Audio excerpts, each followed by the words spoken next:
Вежди Рашидов е от шофьорите, които не знаят, що е акт.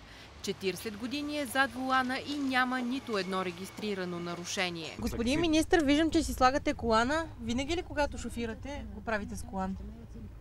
Не е въпрос на каприз и да се харесвам на някой.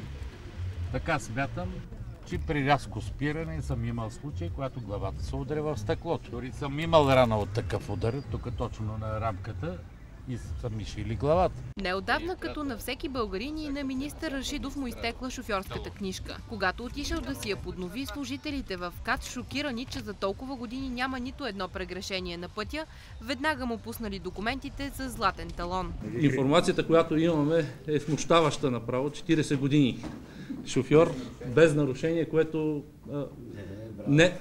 не сме го хванали. Искам така съвсем официално да ви връча златния талон. Надявам се да не се налага никога да го отнемаме.